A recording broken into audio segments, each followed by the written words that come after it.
कसबे डिग्रज येथील new English स्कूलमध्ये कर्मवीर जयंतीनिमित्त गुणवंत विद्यार्थ्यांचा सत्कार समारंभ मोठ्या उत्साहात संपन्न झाला। या कार्यक्रमाचे अध्यक्ष रयत संस्थेचे जनरल बॉडी सदस्य विजयराव शिंदे तर प्रमुख पाहुणे कसबे डिग्रजचे प्रकल्प संचालक किरण सायमोते होते। यावेळी कर्मवीरांचा जीवनपट कीर्तनकार सौ इंद्रायणी मस्के यांनी ओघवत्या भाषेत मांडला। शाळेचे मुख्याध्यापक व विभागीय अधिकारी अशोकराव शिंदे यांनी स्वागत व प्रास्ताविकामध्ये शाळेच्या प्रगतीचा आढावा मांडला। सर्व उपस्थित मान्यवरांच्या हस्ते कर्मवीरांच्या प्रतिमेचं पूजन झाले। श्रुती व आराध्या या मुलींची भाषणे झाली।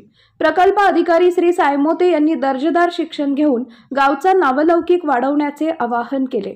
अध्यक्षीय भाषणात शिंदे यांनी शाळेतूनच मुले सुसंस्कृत व संस्कारक्षम घडतात असे सांगितले। यावेळी 10वी मध्ये गुणवत्ता प्राप्त विद्यार्थ्यांचा पालकांसह सन्मान करण्यात आला। यावेळी आदर्श विद्यार्थ्यांचाही सत्कार करण्यात आला। यावेळी स्कूल कमिटीचे अध्यक्ष मोहन देशमुख, सागर सूर्यवंशी, बाबासाहेब देशमुख, ज्ञानदेव सलगर, धनंजय पाटील, निखिल तेली, भरत देशमुख, युवराज खांडेकर, आरिफ खाटीक, रामचंद्र लाड, अजित काशीत, सूर्यकांत काशीत, संदीप कुंभार, प्रशांत भोसले, भरत मगदूम आदी मान्यवर उपस्थित होते। सूत्रसंचालन के.डी. वारे व एस.एस. पाटील यांनी, स्मिता चौगुले पाहुणे परिचय तर आभार पर्यवेक्षक एस.बी. पाटील यांनी केले। यावेळी शिक्षक, पालक, विद्यार्थी मोठ्या संख्येने उपस्थित होते।